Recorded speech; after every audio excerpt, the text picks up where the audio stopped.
देखिए इसमें क्या है दिया है, त्रिभुज ABC और त्रिभुज AMB दो समकोण है, ठीक है, जिनमें कोण B और कोण M समकोण है। तो देखिए त्रिभुज ABC कौन है अपना A है ना, BC, ABC ये क्या है अपना एक त्रिभुज है, और जो B है क्या है इसमें समकोण है ना। फिर इसके बाद ये कोण त्रिभुज AMP ये वाला त्रिभुज AMP, ये वाला त्रिभुज क्या है, ये भी एक समकोण त्रिभुज है, देखो यहाँ पर दिया है। तो उसको क्या करना है हमें, पहला वाला सवाल है कि ABC त्रिभुज को और त्रिभुज AMP को, मतलब ABC ये वाले त्रिभुज को और AMP ये वाले त्रिभुज को क्या करना है, समरूप साबित करना है। तो हम लोग जानते हैं समरूप साबित करने के लिए हमने पढ़ा है, ट्रिपल एंगल मिल जाए या डबल एंगल मिल जाए तो भी समरूप सिद्ध कर सकते हैं, या तीनों साइड मिल जाए तो सिद्ध कर सकते हैं, या साइड एंगल साइड मिल जाए तो हम क्या करेंगे, समरूप सिद्ध कर लेंगे, ठीक है। तो इसमें देखेंगे हम, देखिए कोण B है ये समकोण है, और इसमें देखिए त्रिभुज दूसरे त्रिभुज में कोण M क्या है, समकोण बराबर होंगे। तो पहले लिखेंगे हम त्रिभुज ABC तथा त्रिभुज AMP में क्या है, देखिए त्रिभुज ABC में, देखिए ABC में क्या कोण B समकोण है ना, और देखिए त्रिभुज AMP में तो कोण B ये समकोण है कोण M, और कोण B में समकोण है, ठीक है। तो हम लिख सकते हैं कोण B बराबर कोण M, क्योंकि ये कितने डिग्री का है, 90 डिग्री का है, ये लिख सकते हैं, है ना। इसी प्रकार जो त्रिभुज हमारा है ABC, ये त्रिभुज जो ABC त्रिभुज है, और इसमें त्रिभुज AMP जो ये कोण है ये वाला दोनों में कॉमन है, मतलब त्रिभुज ABC में भी आ रहा है और त्रिभुज AMP में भी आ रहा है। मतलब हम कह सकते हैं कि कोण A बराबर होगा कोण A के, क्यों भैया, क्योंकि ये उभय निष्ठ है, ये उभय निष्ठ है इसीलिए। अब क्या है, अब हम कह सकते हैं कि समरूपता कसौटी से, समरूपता कसौटी एंगल से, देखिए जब दो कोण बराबर हो जाते हैं तीसरा कोण भी ऑटोमेटिक बराबर हो जाएगा। इससे क्या कह सकते हैं कि ये त्रिभुज कौन सा है अपना, त्रिभुज ABC है ना, समरूप होगा त्रिभुज AMP के, ठीक, ये हमें कहा था। अब ध्यान दीजिए इसके बाद ABC जब ये समरूप हो जाएंगे तो इनकी सभी संगत भुजाएं क्या हो जाएंगी, बराबर हो जाएंगी। ये हमारा पहला क्वेश्चन था, पहला मतलब पहला सवाल था। अब दूसरे पे आते हैं, दूसरा में बोला है कि CA बट्टे PA बराबर होगा BC बट्टे MP। तो हम जानते हैं समरूपता कसौटी ट्रिपल A से या A से डबल A से समरूप ABC, मतलब ABC जो त्रिभुज है और AMP जो त्रिभुज क्या है, समरूप है। तो मतलब इनकी ये भुजाएं क्या होंगी, बराबर होंगी, और ये भुजाएं इसके बराबर होंगी, है ना। तो ये हम कह सकते हैं कि जो भुजाएं हैं CA है, ये इस भुजा का अनुपात, जो ये बड़ा वाला भुजा है CA का अनुपात बड़े वाले भुजे PA का अनुपात के बराबर होगा, है ना। बड़ा भुजा का अनुपात बराबर होगा जो ये लंब है, यानी जो ये समकोण बना रही BC भुजा का अनुपात और जो है MB भुजा का अनुपात बराबर होंगे।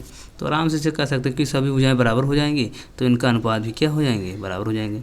तो लिखेंगे CA बटे में PA, क्योंकि क्या हो जाएंगे, इस क्या है समरूप है इसीलिए क्या हो जाएंगे, बराबर हो जाएंगे।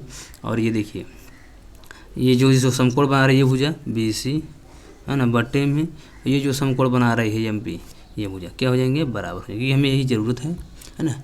तो ये क्या हो जाएंगे, समरूप क्या कहते हैं, समरूप वजह से इनका अनुपात बराबर हो जाएगा, ठीक। ये छोटा था क्वेश्चन, चलिए अगले क्वेश्चन चलते हैं। क्वेश्चन नंबर 10 है, इसमें बोला है जो CD है तथा GH क्रमशः ACB कोण ACB और कोण EGF के ऐसे समद्विभाजक हैं कि बिंदु D और H क्रमशः त्रिभुज ABC और त्रिभुज FEG की भुजाओं AB और FE पर स्थित हैं। यदि त्रिभुज ABC समरूप है किससे, FEG के, तो दर्शाइए कि जो हमारा CD बटे GH है भुजाओं का अनुपात बराबर है AC बटे FG के, और दूसरा वाला बताना है त्रिभुज DCB समरूप है त्रिभुज HGE के, और तीसरा वाला DCA त्रिभुज समरूप है त्रिभुज एच जी एफ की, ये हमें सिद्ध करना है। तो क्या करेंगे, सबसे पहले हम डायग्राम छापेंगे, ठीक है, डायग्राम छापेंगे, इसके बाद में क्लियर होगा। तो हमने क्या किया, डायग्राम छाप लिया, अब इनका नामकरण करेंगे। इसमें बोला है त्रिभुज ए बी सी और त्रिभुज ई एफ जी। मान लीजिए हमारा त्रिभुज ए हो गया ई एफ ई बोला है तो एफ और ई और ये जी हो गया, ठीक। ये हमारा हो गया ए, है ना, ये हो गया बी सी, ये हमारा त्रिभुज हो गया ए बी सी और एफ ई जी हो गया। फिर क्या बोला, देखिए कि जो सी डी है तथा जी एच है क्रमशः कोण ए सी बी, कोण ए सी मतलब ए सी बी मतलब ये वाला कोण, ये वाला कोण क्या है, और कोण ई जी एफ, कोण ई जी एफ मतलब कोण ई जी एफ मतलब ये वाला कोण क्या है, समद्विभाजक है। समद्विभाजक मतलब ये होता है कि ये दोनों कोणों को बराबर भागों में बांट रहा है, यहाँ पर भी और यहाँ पर भी। कौन से दोनों कोण, सी और डी, इसका नाम है डी, या डी लिख लीजिए, और इसका नाम है यहाँ से जी है तो एच होगा ये, ठीक। तो जो ये सी डी है और ये जी एच है, क्या कर रहे हैं, यहाँ जो कोण बन रहा है सी का जी पर, और इस कोण क्या कर रहा है, दो बराबर भागों में बांट रहा है, ठीक है। मतलब अगर ये 60 हो जाएंगे तो ये 30 हो जाएगा, ये भी 30 हो जाएगा, उस तरीके भी ये 30 हो जाएगा, ये भी 30 हो जाएगा। इस तरीके से बांटे मतलब समद्विभाजक कोण हैं ये लोग, ठीक है।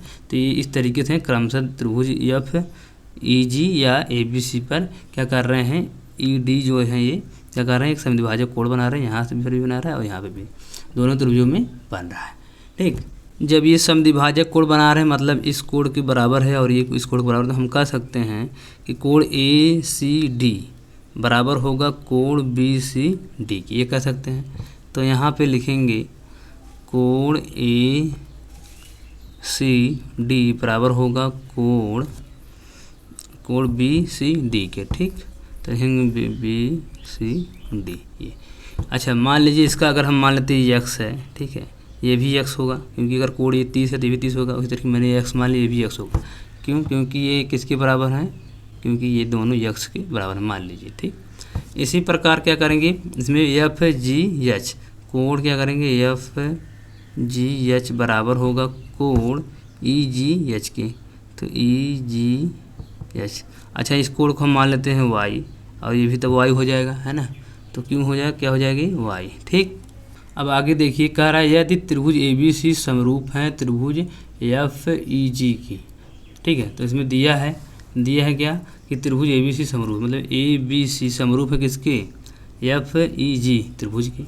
तो लिखेंगे त्रिभुज ए बी सी समरूप हैं त्रिभुज एफ ई जी के।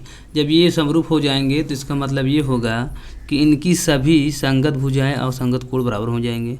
तो हम लिखेंगे संगत कोण तथा संगत भुजाओं का अनुपात, ठीक। संगत कोण और संगत भुजाओं का अनुपात बराबर होंगे, है ना, बराबर होंगे, ऐसा हम कह सकते हैं। तो हम क्या कर सकते हैं, देखो, तो हम लिख सकते हैं कि जो कोण ए है बराबर होगा कोण एफ के, और इसी प्रकार कोण बी है बराबर होगा कोण ई के, और कोण सी बराबर होगा कोण जी के, ये हम लिख सकते हैं, है ना।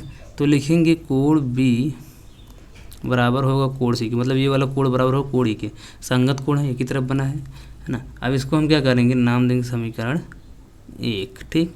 इसी प्रकार से लिखेंगे कोण ए बराबर होगा कोण एफ के, लिखेंगे कोण ए बराबर होगा कोण एफ के, समीकरण 2 हो गया। अब इसी प्रकार से कोण सी बराबर होगा कोण जी के, तो ये भी लिखेंगे कोण सी बराबर है कोण जी के। क्यों, क्योंकि संगत कोण है, तो संगत कोण क्या होंगे भैया, बराबर होंगे, है ना। जब ये बराबर हो गए, अब ध्यान दीजिए इस कोण को हम क्या लिख सकते हैं, इसको और कुछ डिफाइन करके लिखना, क्योंकि हमें ज़रूरत पड़ेगी। तो हम क्या करेंगे, लिखेंगे, देखिए यहाँ से ए सी डी बराबर लिख सकते हैं। देखो ए त्रिभुज ए कोण ए सी डी बराबर होगा, क्योंकि देखिए ए सी डी बराबर, देखो समद्विभाजक कर रहा है। जब ये कोण सी कोण जी के बराबर हो गया, मतलब कोण सी जो है ये किसके बराबर, कोण जी के बराबर हो गया, और ये दोनों के जब समान कोण है ना, ये समान कोण है, कोण सी बराबर है कोण जी के, और ये समान कोण है ना, तभी बराबर हुए। और क्या है, आधा आधा बांट रहा है इन दोनों को, है ना, जितना जितना एक्स में इसको बांटा एक्स में भी इसको बांटा, और ये भी क्या किया वाई में बांटा इसको वाई, मतलब आधा अगर ये 60 है तो 30 में इसको बांटा 30 में इसको बांटा, और ये भी अगर 60 है 30 में इसको बांटा 30 में इसको बांटा। तो हम लिख सकते हैं कोण ए सी डी बराबर कोण ए सी डी बराबर कोण एफ जी एच, ये लिख सकते हैं। तो लिखेंगे कोण एफ जी एच, है ना, समीकरण 3 लिख सकते हैं इसको, है ना। और इसी तरीके से कोण बी सी डी, मतलब इसको वाले नीचे वाले का लिखेंगे कोण बी सी डी बराबर कौन हो जाएगा कोण ई जी एच के, क्योंकि बराबर भागों में बांटा है इसलिए बराबर हो जाएंगे कोण ई जी एच। ये समीकरण क्या हो जाएगा 4 हो जाएगा। ठीक, अब आगे हम लोग क्या कर सकते हैं इसमें ध्यान दीजिए, दिया है कि जो सी डी भुजा का अनुपात है जी एच से, मतलब सी डी भुजा का अनुपात है जी एच से, और बराबर है किससे ए सी भुजा का अनुपात एफ जी से, ए सी भुजा का अनुपात एफ और जी से। इसे हमें सिद्ध करना है कि बराबर होंगे, भुजाओं का अनुपात बराबर होगा। कैसे सिद्ध करना है, जब हम ए सी डी त्रिभुज को एफ जी एच त्रिभुज को या एच जी एफ त्रिभुज को या डी सी ए त्रिभुज को हम समरूप सिद्ध कर देंगे तो क्या होगा ऑटोमेटिक क्या होंगे बराबर हो जाएंगे। तो क्या है तीसरा क्वेश्चन में यही कहा है, त्रिभुज डी सी ए मतलब डी सी ए ये त्रिभुज और त्रिभुज एच जी एफ इसको समरूप सिद्ध करने के लिए कहा है, मतलब ये वाला त्रिभुज और ये वाले त्रिभुज को समरूप करने के लिए कहा है। तो पहले हम क्या करेंगे, इसको हम समरूप सिद्ध करते हैं। ठीक, जब समरूप सिद्ध कर देंगे तो ये ऑटोमेटिक बराबर हो जाएगा। तो लिखेंगे त्रिभुज, यहाँ पे देखिए तीसरा क्वेश्चन यहाँ शुरू करते हैं, लिखेंगे त्रिभुज डी सी ए तथा त्रिभुज एच जी एफ में। देखो यहाँ पे क्या कर सकते हैं हम लोग, देखिए जो ऊपर वाला कोण है ये कोण किसके बराबर है, एफ के बराबर है, क्योंकि ये समरूप ऑलरेडी यहाँ से है ना, यहाँ लिखे हैं हम लोग। तो कोण ए बराबर होगा कोण एफ के, तो लिखेंगे कोण ए बराबर होगा कोण एफ के। कहाँ से, देखिए यहाँ पे लिखे हैं हम लोगों ने, यह समीकरण 2 से लिखेंगे, समीकरण 2 से, क्योंकि ये समरूप थे इसीलिए।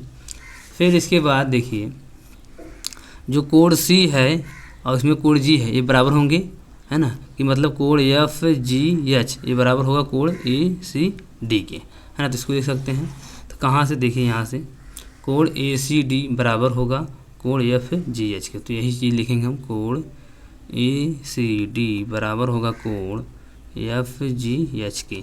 कहाँ से, समीकरण 3 से। ठीक, तो हमने क्या किया, जो हमारा कोण था ए सी डी ये मतलब ये वाला कोण बराबर हमने किया एफ जी एच इस कोण के, है ना, बराबर कर दिए। तो ये दोनों बराबर हो गए हैं। तो अब देखिए डबल एंगल मिल गया हमें, एंगल डबल मिल गया, तीसरा वाला ऑटोमेटिक बराबर हो जाएगा। तो हम लिखेंगे समरूपता कसौटी डबल ए से, हाँ डबल मतलब डबल एंगल से। डबल एंगल से हम कह सकते हैं कि जो त्रिभुज डी सी ए है ना, समरूप होगा त्रिभुज एच जी एफ के, है ना। ये क्योंकि अब एंगल हम बराबर कर चुके हैं तो यह क्या हो जाएगा, समरूप हो जाएगा। अब फिर क्या कर सकते हैं, पहला वाला क्वेश्चन अपना जो क्या था, भुजाओं का अनुपात ज्ञात करना था इसमें, है ना। तो जब ये समरूप हो जाएगा तो हम क्या कर सकते हैं कि इनके लिखेंगे, इन त्रिभुजों के क्या हो जाएंगे, इन त्रिभुजों के संगत भुजाओं का अनुपात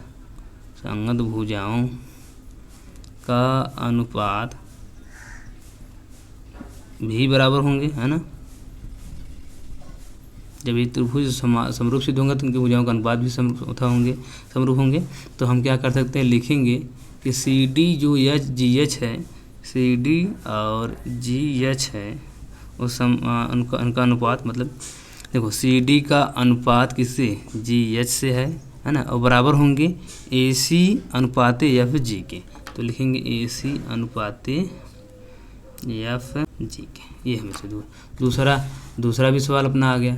अब क्या करेंगे, तीसरे क्वेश्चन में चलेंगे। तीसरा क्वेश्चन क्या कर रहा है इसमें, सॉरी तीसरा हो गया है, दूसरे में चलते हैं। ठीक है, दूसरा वाला हमारा बोला है कि जो त्रिभुज डी सी बी है तथा त्रिभुज एच जी ई में मतलब क्या है, क्या करना है, इसको समरूप सिद्ध करना है। देखो ये दूसरा क्वेश्चन ये है अपना, तुम्हें क्या करना है, DCB समरूप सिद्ध करना है HGE को। तो देखिए यहाँ से क्या कर सकते हैं हम लोग, देखिए ये दोनों त्रिभुज हमारा ABC और FEG जो है ये त्रिभुज समरूप सिद्ध हो गए। मतलब ये वाला कोण इस कोण के बराबर था और ये वाला कोण इस कोण के बराबर था और ये पूरा कोण इस कोण के बराबर था। तो देखिए यहाँ से हम क्या कर सकते हैं इसमें, तो लिखेंगे कोण B बराबर होगा कोण E के, है ना। जो कोण हमारा B होगा वो क्या होगा, बराबर होगा कोण E के, है ना। और देखो सॉरी यहाँ पे देखो मैंने B की जगह C की जगह E लिख दिया, ओ C की जगह मैंने E नहीं लिखा, तो लिख लीजिएगा आप लोग। तो कोण B बराबर होगा कोण E के, ये हम कर सकते हैं, है ना। और ध्यान दीजिए क्योंकि बात हो रही है हमारी त्रिभुज DCB की, देखिए D यहाँ देख लीजिए DCB ये वाले त्रिभुज की बात हो रही है, DCB ये त्रिभुज बात हो रही है और त्रिभुज HGE की बात हो रही है ना। तो कोण B बराबर हो गया कोण E के। अब देखिए जो आधा आधा बटे थे हम कह सकते हैं कोण BCD, मतलब ये वाला कोण, ये वाला कोण बराबर होगा कोण EGH के, मतलब इस कोण के, है ना। तो हमने यहाँ लिखा, देखिए ये कोण B जो बराबर होगा कोण E के, ये समीकरण 1 से, है ना। तो लिखेंगे समीकरण 1 से हो गया, है ना। और ये दूसरा जो कोण हमने बराबर किया क्या हुआ है, समीकरण 4 से, है ना। BCD बराबर कोण EGH, ठीक है।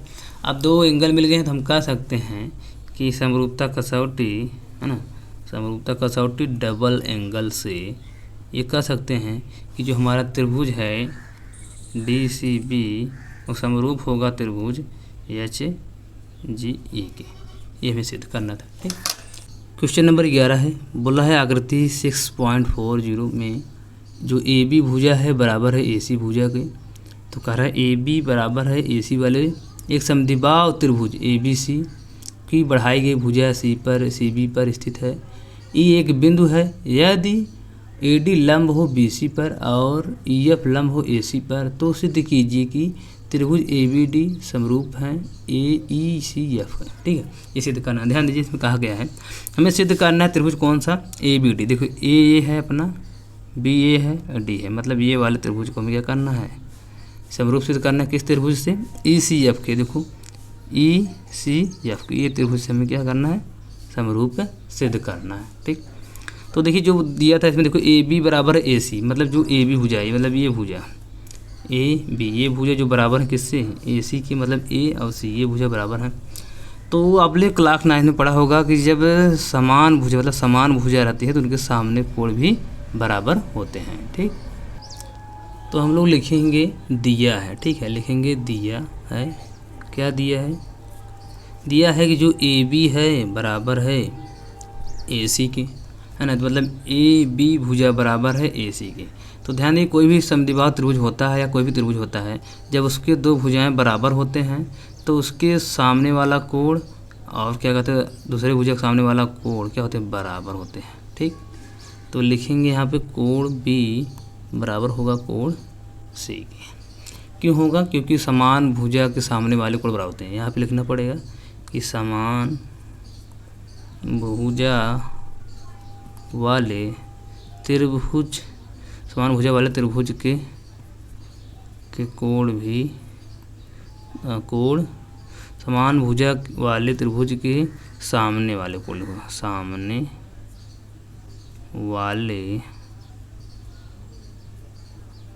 सामने वाले कोण भी बराबर होते हैं, बराबर होते हैं, ठीक है। ये हमने किया है, ठीक, ये हो गया। और क्या करते हैं, इसको हम समीकरण 1 मान लेते हैं, ठीक। ये समीकरण 1 हो जाएगा। अब देखिए हमें क्या करना है, त्रिभुज ABD को समरूप करना है त्रिभुज ECF के, है ना, ये करना है। तो हम लोग करेंगे क्या, देखिए त्रिभुज ABD कौन है, ABD, ABD त्रिभुज ये है और ये देखिए ये लंब है, ये 90 डिग्री कोण बन रहा है ना, ये 90 डिग्री इधर बन गया, दोनों साइड बन गए। और बात कर रहा है त्रिभुज ECF, यहाँ पे भी 90 डिग्री बन रहा है।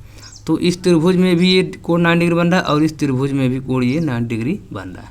तो हम कह सकते हैं, तो लिखेंगे पहले लिखेंगे त्रिभुज ABD तथा त्रिभुज ECF में क्या करेंगे, लिखेंगे कोण जो D है बराबर है कोण F के। क्यों, क्योंकि ये 90 डिग्री कोण है ना, ये कर सकते हैं। और इसके बाद देखिए ये वाला कोण बराबर होगा कोण से, क्यों?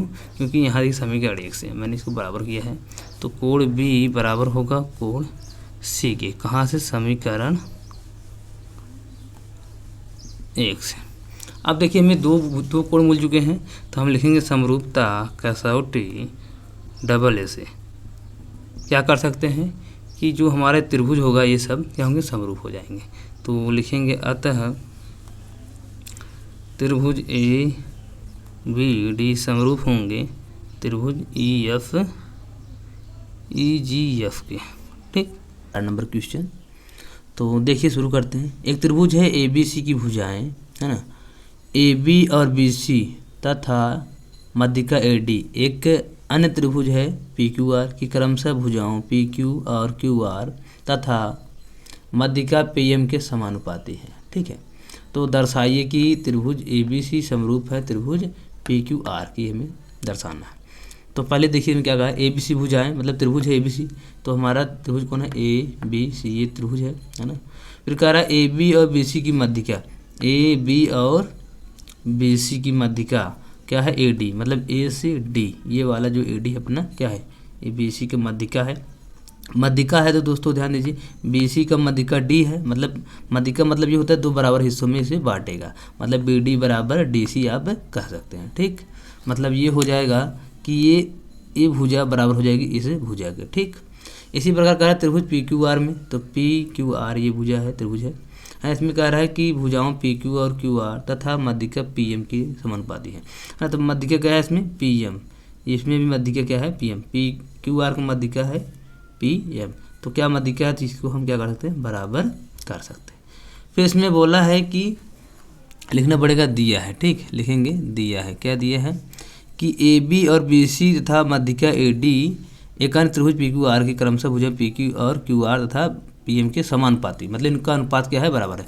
मतलब ए बी का भुजा पी क्यू के अनुपात का है, मतलब ऐसे लिख सकते हैं ए बी अनुपात पी क्यू, ये बराबर है, समानुपात में बराबर होता है, एक ही अनुपात होना। ए बी का अनुपात पी क्यू से, और क्या है? फिर बी सी का अनुपात, ये बी सी का अनुपात है क्यू आर से। ठीक है, तो क्यू आर से तो लिखेंगे बी सी का अनुपात है क्यू आर से, क्योंकि ये बराबर है, समानुपात है। फिर मध्यिका का अनुपात है ए डी का अनुपात पी एम से, तो लिखेंगे ए डी बटे पी एम, इनका अनुपात है। ठीक है, आप इसे समीकरण 1 लिख सकते हैं। तो ये हमें क्या है? दिया है। ठीक, अब देखिए इसके आगे हम लोग क्या कर सकते हैं, इसमें ये बी डी बराबर है ना, और ये बी डी डी सी के बराबर है, तो हम लिख सकते हैं त्रिभुज ए बी सी में, ए बी सी में क्या कर सकते हैं? बी डी बराबर लिख सकते हैं बी डी बराबर डी सी, क्योंकि लिखेंगे क्योंकि ये त्रिभुज ए बी सी की मध्यिका है, ए बी सी की मध्यिका है। ठीक, अच्छा बी डी बराबर डी सी है, बी डी बराबर डी सी है ना, ये है। तो क्या हम बी डी को या हम बी सी को ऐसे लिख सकते हैं? देखो बी डी और डी सी बराबर है दोनों, और बी सी बराबर क्या लिख सकते हैं? बी सी बराबर हम ये लिख सकते हैं, देखो ऐसे बी सी बराबर B D plus D C लिख सकते हैं, B D plus D C लिख सकते हैं, है ना, ये लिख सकते हैं, क्योंकि ये इनकी दूरी और इनकी बीच की दूरी बराबर होंगी बी सी की दूरी से, तो हम बी सी बराबर B D plus D C लिख सकते हैं, है ना। अब यहाँ से देखिए बी डी और डी सी क्या है? बराबर है ना, तो बी सी और बी डी और डी सी बराबर है, तो हम बी डी जगह डी सी लिख सकते हैं, तो हो जाएगा डी सी, है ना, प्लस डी सी। इस हिसाब से क्या कर सकते हैं हम? तो बी सी अपना ऐसे ही रहेगा, ये क्या हो जाएगा? 2 डी सी हो जाएगा, 2 डी सी हो जाएगा, है ना, हो जाएगा नहीं हो जाएगा, तो ये ऐसे दुगुना कर सकते हैं, है ना। तो यही प्रक्रिया क्या होगा इसमें लगेगा। तो इस प्रक्रिया क्या करेंगे हम? ए बी डी त्रिभुज और पी क्यू एम त्रिभुज को समरूप सिद्ध करेंगे। क्या है कि क्योंकि हमें समरूप इसको सिद्ध करना है, ए बी सी भुजा को और पी क्यू आर को समरूप सिद्ध करना है। तो हमारे पास 3 तरीके हैं, एक डबल एंगल मिल जाए, एक ट्रिपल एंगल मिल जाए, है ना, या 3 ठो साइड मिल जाए, या साइड एंगल साइड में 2 भुजाएँ मिल जाएँ और एक एंगल। तो हमें ए बी बटे पी क्यू का दे दिया है यहाँ पे, बी सी और बटे क्यू आर का 2 भुजाएँ क्या हुए? समानुपात दे चुकी हैं। तो हमें क्या चाहिए, एक एंगल मिल जाए, एक भुजा है, तो हम क्या करेंगे, इस एंगल के हम बराबर करेंगे। कैसे, जब ए बी डी त्रिभुज को पी क्यू एम के क्या कहते हैं समरूप सिद्ध कर देंगे। तो यही करना है। तो हम क्या करेंगे, इस बी डी को, बी सी को जो हम लिख सकते हैं बी सी बराबर 2DD लिख सकते हैं ना, डी सी। तो हमें ये डी सी वाला नहीं चाहिए, बल्कि हम क्या करेंगे, हमें बी डी वाला चाहिए। तो हम क्या करेंगे यहाँ पे, तो यहाँ बी डी लिखेंगे और डी सी को चेंज कर देंगे। डी सी को चेंज करेंगे तो डी सी बराबर क्या लिखेंगे, बी डी लिख सकते हैं। तो लिखेंगे बी डी, इस हिसाब से हो जाएगा हमारा 2BD हो जाएगा, है ना। तो बी सी जो है क्या लिख सकते हैं हम, 2BD लिख सकते हैं, है ना। तो यहाँ लिखेंगे बी सी बराबर 2BD, समीकरण 2 मान लेते हैं, ठीक। अब इसी प्रकार से क्या करेंगे, त्रिभुज दूसरा लेंगे PQR में क्या करेंगे, देखो QM के बराबर है MR है, क्योंकि मध्यिका है। तो QM बराबर है MR, चूँकि ये PQR की क्या है, मध्यिका है ना, मध्यिका है, इसलिए तो ये बराबर हो गया। तो इसको भी हम क्या कर सकते हैं, हमें चाहिए ये वाला भुजा, है ना। तो लिखेंगे QE, हमें देखिए हमें चाहिए ये वाला भुजा, इस वाले भुजा के लिए क्या करेंगे, तो QR बराबर हम लिख सकते हैं। तो लिखेंगे QR बराबर लिख सकते हैं 2QM, ये लिख सकते हैं। तो लिखेंगे 2QM, मतलब जैसे इसको हमने सिद्ध किया था। अब क्या करेंगे, समीकरण से 3 मानेंगे। अब हम लिखेंगे समीकरण 1 से, समीकरण 1 से हम क्या कर सकते हैं, देखिए यहाँ से AB बटे BQ है, मतलब AB बटे PQ है ना। ये हल्का इधर कर लेते हैं, देखिए तो AB बटे PQ है ना। एक दिया है, एक भुजा का अनुपात दिया है, किस भुजा का अनुपात से, BC बटे QR की। तो हम क्या करेंगे, इसी को ही उठाएंगे, है ना। और AD बटे PM दिया है, मतलब जो मतलब मध्यिका है, इसको क्या कर बांट रहा है, जो उसको दिया है। अगर ये भुजा BD भुजा QM के बराबर हो जाए तो क्या हो जाएगा, हमारे तीनों साइड बराबर हो जाएंगे। SSS का यूज कर सकते हैं, तो समरूप सिद्ध हो जाएंगे। तो वही करेंगे, लिखेंगे समीकरण 1 से क्या करेंगे, लिखेंगे AB बटे में PQ बराबर, देखिए BC जगह क्या लिख सकते हैं, देखो यहाँ BC है, BC बटे QR है, तो BC जगह क्या लिख सकते हैं, देखो BC की जगह लिख सकते हैं 2BD लिख सकते हैं। लिखेंगे 2, ऐसा करते पहले सब छाप लेते हैं, तो इसकी बात करते हैं, ठीक। तो लिखेंगे BC बटे QR और बराबर है AD बटे PM के, है ना, यह है। अब हम लोग क्या करेंगे इसमें, तो AB बटे PQ अपना ऐसा रहेगा, बराबर BC जगह क्या लिखेंगे, देखो समीकरण 2 से 2BD लिखेंगे 2BD और QR जगह क्या लिखेंगे 2QM और बराबर हो जाएगा AD बटे PM के, है ना। देखो 2 से 2 कैंसिल हो जाएगा, है ना। तो बचेगा क्या हमारा AB बटे PQ बराबर हुआ किसके, BD बटे QM के और बराबर होगा AD बटे PM के, ऐसा नो। और देखो मैंने कहाँ से बदला, यहाँ लिखना पड़ेगा समीकरण 2 व 3 से, है ना, लिखना पड़ेगा, ठीक। अब देखिए जो भुजाएं आ रही हैं सभी समानुपाती हो गई, बराबर हो गई हैं। मतलब देखिए यहाँ से, मतलब AB भुजा जो है PQ के, मतलब AB भुजा बटे PQ भुजा क्या है, समान है BD भुजा के बटे Q भुजा के। देखिए यहाँ पे तो AB बटे PQ बराबर है BD बटे QM के, BD बटे QM के बराबर है। और AD भुजा, जो AD भुजा है बराबर है PM की, तो AD भुजा बराबर है PM के। तो इस हिसाब से हम कह सकते हैं, जब ये दोनों सभी क्या है, भुजा समानुपात हैं, इन भुजाओं का क्या है, अनुपात बराबर है दूसरी भुजा के, और इसका अनुपात इस भुजा के बराबर है और इसका अनुपात इस भुजा के बराबर है। जब तीनों साइड बराबर हो जाते हैं तो क्या हो जाए, सभी कोण, संगत कोण बराबर हो जाएंगे। तो यहाँ लिखेंगे अतः त्रिभुज ABD तथा त्रिभुज PQM में क्या लिखेंगे, समरूप हैं। तो ये क्या है, समरूप साबित हो गई। तो लिखेंगे त्रिभुज ABD तथा PQ मतलब समरूप, सीधा है डायरेक्ट लिखते हैं, त्रिभुज ABD समरूप है त्रिभुज PQM के, क्योंकि सभी क्या होती है ना, साइड बराबर हैं, कैसे, साइड से, समरूपता कसौटी साइड से। अब इस हिसाब से क्या हो जाएगा, तो लिखेंगे, तो जब समरूप सिद्ध हो जाएंगे तो इनके सभी संगत कोण, तो सभी संगत कोण व भुजाएं बराबर है, तो सभी संगत कोण बराबर हो जाएंगी, ये हम लिखेंगे। ठीक, तो और लिखो, क्या लिख सकते हैं हम लोग इसको, जब ये त्रिभुज ABD त्रिभुज और PQM त्रिभुज समरूप साबित हो गए तो हम कह सकते हैं कोण B बराबर होगा कोण Q के, और कोण A बराबर होगा कोण P के, और कोण D बराबर होगा कोण M के, ऐसे कह सकते हैं। लेकिन हमें ज़रूरत किसकी है, B और Q की, तो लिखेंगे कोण B बराबर होगा कोण Q के। ठीक, ये समीकरण इसको 4 लेते हैं। अब हमें सिद्ध क्या करना है, त्रिभुज ABC समरूप सिद्ध करना है त्रिभुज PQR के। तो त्रिभुज ABC, ये बड़ा वाला त्रिभुज ABC को सिद्ध करना है PQR, इस त्रिभुज को। तो ध्यान दीजिए इसमें क्या देखने को हमें मिला है, तो इसमें हम कह सकते हैं समीकरण 1 से क्या है, जो AB भुजा है बटे PQ भुजा, ये बराबर है BC भुजा बटे QR भुजा के समानुपाती, यानी बराबर है ना।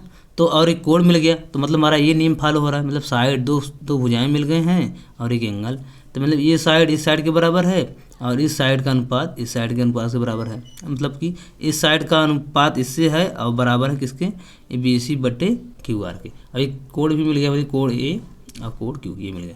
तो हम कह सकते हैं कि जो हमारा AB बटे PQ भुजा बराबर है किससे, BC बटे QR के, समीकरण 1 से, है ना, समीकरण 1 से।